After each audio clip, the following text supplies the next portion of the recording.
अस्सलाम वालेकुम स्टूडेंट्स। हमारी आज की इस वीडियो में हम new modern English book 5 chapter number 8 a flash of light की रीडिंग और ट्रांसलेशन देखेंगे। रीडिंग स्टार्ट करने से पहले हम देखते हैं कि इसके वर्ड बैंक में क्या है। सबसे पहले हम इसके वर्ड मीनिंग्स देखेंगे जो यूजुअली इस पूरे रीडिंग और चैप्टर में यूज़ हुए हैं। जो सबसे पहले वर्ड इसमें यूज़ हुआ है दैट इज़ कॉबल्ड, मतलब कॉबल स्टोन, सड़क बनाने वाले पत्थर, वो जो बजरी टाइप पत्थर होते हैं जो सड़क के बनाने के लिए इस्तेमाल होते हैं। देन नेक्स्ट है डिस्टिंग्विश, इसका मतलब है डिस्क्रिमिनेट, मतलब कि फ़र्क। उसके बाद है डोनेट, टू गिव, अतिया करना, लाइक हम जैसे चैरिटी करते हैं। उसके बाद है फ्रैंक, फ्रैंक जो है वो फ्रांस का सिक्का है, इस वजह से हम सिनोनिम पढ़ते हैं फ्रेंच कॉइन, मतलब जो फ्रांस का पैसा है, जैसे हमारा पाकिस्तानी पैसा है रुपया, रुपीज़। तो फ्रैंक जो है ये ओल्ड लैंग्वेज में, फ्रांस की ओल्ड लैंग्वेज में फ्रैंक कहते थे। रिप्रेजेंट मतलब टू स्टैंड फॉर समथिंग, किसी चीज़ की नुमाइंदगी करना। 100 जो है ये एक ओल्ड फ्रेंच कॉइन है जिसकी कीमत फ्रैंक से कम होती है। जैसे कि अगर हमारे पास 1 रुपया है तो वो 54 और 8 आने टाइप जैसे ओल्ड डेज़ में होते थे। देन है ट्रैम्पल, ट्रैम्पल का मतलब होता है डैमेज, तबाहशुदा, मतलब जो ऑलरेडी तबाह होता है। इसके बाद हम स्टार्ट करेंगे इसकी रीडिंग। रीडिंग करने से पहले मैं आपको थोड़ी सी थीम बताती हूँ इस चैप्टर में कि ये स्टोरी किस बारे में है। ये स्टोरी एक ओल्ड मैन, एक फ्रेंच ओल्ड मैन जिसका नाम है, he was at that time young, but it is an old story, so that's why I'm saying old man. He was a Frenchman named as Valentine. Valentine नामी एक फ्रांसीसी लड़का था जो कि दिल का बहुत रहम दिल और लोगों में चैरिटी करने वाला था। एक दफ़ा वो सड़क से जा रहा होता है तो एक फ़कीर जो है वो उससे कहता है कि मुझे कुछ पैसे दें। तो फ़कीरों को उस वक्त 100 देते हैं, मतलब 100 एक फ्रांसीसी पुराना सिक्का है, जैसे हमारा 8 आने है, इस तरह से। तो वो उसे 100 देने के बजाय फ्रैंक दे देता है, और फ्रैंक जो है वो उसकी कीमत ज़्यादा होती है, जैसे हमारे 10 रुपये। अब वो जो भिखारी होता है, जो बैगर होता है मांगने वाला, वो होता है ब्लाइंड, अंधा।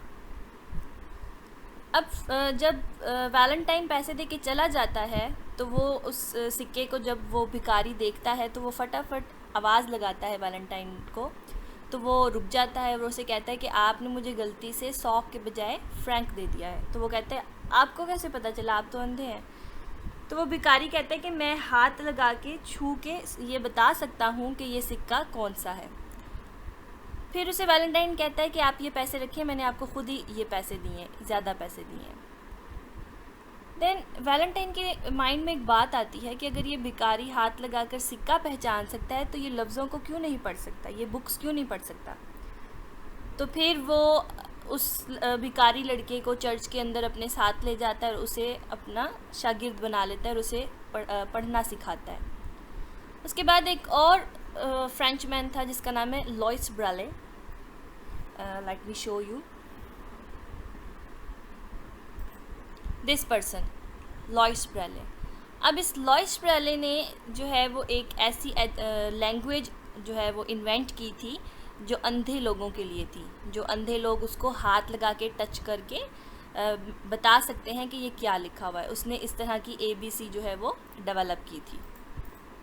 जैसा कि आप यहाँ पिक्चर में देख सकते हैं, यहाँ पे कुछ अल्फ़ाबेट्स लिखे हैं A to Z, तो उसके नीचे कुछ डॉटेड चीज़ें हैं। ये जो डॉटेड लैंग्वेज है ये ब्लाइंड लैंग्वेज होती है, इसको ब्लाइंड लोग जो है वो हाथ लगा के टच करके देख सकते हैं। अब जो पहला कॉर्नर में डॉट है इट मीन्स वो A है, दो एक ही लाइन में डॉट है वो B है, दो ऊपर जो लाइंस में डॉट हैं वो C है। तो इस तरह से ये लैंग्वेज जो है वो उन्हें सिखाई गई थी। अब हम स्टार्ट करते हैं इसकी रीडिंग। सबसे पहले स्टार्ट होता है it was a cold day and Valentine Hauy walked briskly down the cobble street. It was getting dark and he was in a neighbourhood he was not very familiar with. ये एक बहुत ही मतलब ठंडी शाम, मतलब सर्दियों की शाम थी, और वैलेंटाइन जो हैवे जो है वो आहिस्ता आहिस्ता से कोबल स्ट्रीट में, मतलब जहाँ पे जहाँ पे कुछ बजरियाँ या जो पत्थर, सड़क बनाने वाले पत्थर पड़े होते हैं, या पथरीली सड़क पर चल रहा था। इट वॉज़ गेटिंग डार्क, अंधेरा हो रहा था, और and he was in a neighbourhood, और वो अपने आसपास मतलब अपने अभी मोहल्ले में पहुंच गया था जिसके साथ उसकी इतनी ज़्यादा जान पहचान नहीं थी। He was on his way home and was thinking about the warm room and glowing fire that would greet him on his arrival. वो घर जाते रास्ते में सोच रहा था गरम कमरे के बारे में और वो भड़कती हुई आग जो उसे उसके आमद पर गरम करेगी। A carriage pulled by horses rallied past as Valentine reached the corner of the street. एक घोड़ा गाड़ी जो है वो अब सामान लिए खींची चली जा रही थी, मतलब एक आदमी जो है वो घोड़ा गाड़ी खींच के या चलाकर लेकर जा रहा था जब वैलेंटाइन जो है वो सड़क के कोने पर पहुंचा। To avoid being trampled by the horses he stepped back on to the pavement. वो कहता है कि घोड़ों के टकराव से बचने के लिए वो पीछे पेवमेंट की तरफ जो है वो अपना कदम पीछे कर लेता है। Before Valentine could cross the road he heard a rustling sound behind him. इससे पहले कि वैलेंटाइन सड़क पार करता वो एक अजीब सी आवाज़ सुनता है। ही turned and saw in the shadows of a wide doorway a man standing with his hat in his hand. वो पीछे मुड़ता है और वो एक जो है वो साया देखता है, शैडो देखता है कि एक आदमी जो है वो अपने हाथ में अपनी टोपी लिए खड़ा है। Please sir, said the man, मेहरबानी करके सर, आदमी ने कहा। Spare some money for a poor blind beggar. इस गरीब भिखारी के लिए, इस गरीब अंधे भिखारी के लिए कुछ पैसे दे दें। Valentine was a kind soft hearted man and had thought a lot the problems of blind people. अब वैलेंटाइन जो है वो बहुत रहम दिल और मेहरबान किस्म का इंसान था जो कि अंधे लोगों की मसाइल के बारे में बहुत ज़्यादा सोचता था। ये जो बॉय है ये वैलेंटाइन था। He had often wondered how he could be of help to the blind. वो हमेशा ये सोचता था कि वो किस तरह अंधे लोगों की मदद कर सकता है। On hearing this request, उसकी इल्तजा सुनते ही he at once removed one of his gloves. वो जल्द ही अपने हाथ से एक जो ग्लव है वो उतारता है and putting his hand into his pocket, और अपना हाथ अपनी जेब में डालता है। Pulled from it a coin, और अपनी जेब में से एक सिक्का बाहर निकालता है। Which he put in the blind beggar's hand, जो वो फिर अंधे भिखारी की टोपी पे रख देता है। नेक्स्ट है the blind beggar mumbled his thanks. जो अंधा आदमी है वो उससे अपना शुक्रिया अदा करता है। एंड वैलेंटाइन वॉकड अवे, और वैलेंटाइन जो है वो वहाँ से चला जाता है। He was halfway across the road when he heard the beggar call out, "Sir, sir, please, just a moment." वो भी अपने आधे रास्ते तक पहुंचा ही था कि वो फिर भिखारी की आवाज़ सुनता है, सर सर मेहरबानी करके एक पल को रुकें। Valentine turned once again. Valentine फिर एक बार रुक जाता है and return to face the blind man, और वापस मुड़ता है अंधे आदमी की बात सुनने को। Surely sir, said the beggar who was an honest man. यकीनन सर, बैगर ने कहा जो कि एक ईमानदार आदमी था। You have made a mistake, आपने कोई गड़बड़ की है या गलती की है। You have given me a franc instead of a sou, आपने मुझे 100 के बजाय फ्रैंक दे दिया है। इसको हम 100 पढ़ते हैं, ठीक है, ये इसकी प्रोनाउंसिएशन है। Valentine was astonished. वैलेंटाइन बड़ा हैरान हुआ। He was not surprise by the man's honesty. वो उस आदमी की ईमानदारी से इतना नहीं हैरान हुआ था, but by the face that he could tell so quickly the difference between a franc and a sou. लेकिन वो इस बात से हैरान हुआ था कि वो अंधा आदमी इतनी जल्दी फ्रैंक और सो में फ़र्क कैसे बता सकता है। How did you know that I had given you a Frank, asked Valentine. आपको कैसे पता कि मैंने आपको एक फ्रैंक दिया है, वैलेंटाइन पूछता है। Oh, replied the beggar, beggar ने जवाब दिया, it is enough for me to pass my finger over it. ये मेरे लिए बहुत है कि मैं सिर्फ इस पर अपनी उंगली ही रख दूँ। This was like a flash of light in Valentine's head. ये इस तरह था जैसे कोई रोशनी का झपका एकदम से उसके दिमाग में आता है। अब इस बात का मतलब जो है वो आप ऐसे निकाल सकते हो कि उसके दिमाग में एक आइडिया आता है। Valentine allowed the beggar to keep franc, although it was a great deal of money in these days. Valentine जो है वो उस भिखारी को कहता है कि आप पैसे अपने पास रखें, जबकि उस वक्त पैसों की कीमत बहुत ज़्यादा थी। As he continued his walk, he thought to himself, जैसे ही उसने चलना दोबारा शुरू किया, उसने अपने आप सोचा, if a blind can distinguish at least touch a piece of money, why should they not distinguish a mark, a letter or a figure? अगर एक अंधा आदमी सिर्फ पैसे को टच करके बता सकता है कि ये कौन सा पैसा है, ये कितने रुपए हैं, तो क्यों नहीं वो एक मार्क, एक लेटर और एक फिगर को भी बता सकता है. In short, they should be able to distinguish any sign long as it is read. कहते तफसीलन बात ये कि ये कोई भी साइन जो है वो छू कर बता सकते हैं कि क्या लिखा हुआ है. With this idea, Valentine took home a blind boy who he found begging at a church door. अब इस ख्याल के साथ वैलेंटाइन जो है वो उस अंधे लड़के को जो चर्च के दरवाजे पर बैठा था अपने साथ ले आता है, घर ले आता है. This blind boy became his first pupil. He learnt very quickly how to read from raised sign. अब वो अंधा लड़का उसका पहला शागिर्द था, पहला स्टूडेंट था, प्यूपल स्टूडेंट को कहते हैं, जिसने इतनी जल्दी सीख लिया कि किस तरह से साइंस को देखकर हम बता सकते हैं कि क्या लिखा हुआ है. With the help of money donated by the public, Valentine was able to start a school for the blind. और लोगों की डोनेशन और चैरिटी की ज़कात की मदद से वैलेंटाइन जो है वो इस काबिल हुआ कि उसने पहला स्कूल बनाया अंधों के लिए. सम ईयर्स लेटर, कुछ अरसे बाद, a blind man called Louis Braille, एक और अंधा आदमी जिसका नाम लॉइस ब्रैले है, जो पैदा हुआ था 1809 में और उसकी डेथ हुई थी 1852 में. वो भी एक फ्रेंचमैन था, बिल्कुल वैलेंटाइन हे की तरह. परफेक्टेड अ सिस्टम, और फिर उसने एक सिस्टम मुतारिफ़ करवाया अंधे लोगों के लिए, और उस सिस्टम को हम कहते हैं ब्रैले सिस्टम. ये वो शख्स था, this person. Braille is a special alphabet used by the blind. Braille एक ख़ास किस्म के अल्फ़ाबेट्स हैं जो अंधे लोग इस्तेमाल करते हैं. The alphabet is marked by the raised dots on a stiff paper which blind persons can understand.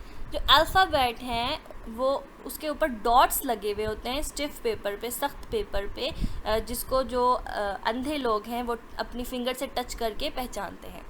Louis Braille himself was a blind. Louis Braille ख़ुद भी अंधा था. And worked in a blind school in Paris, और वो काम करता था Paris के एक अंधों के स्कूल में.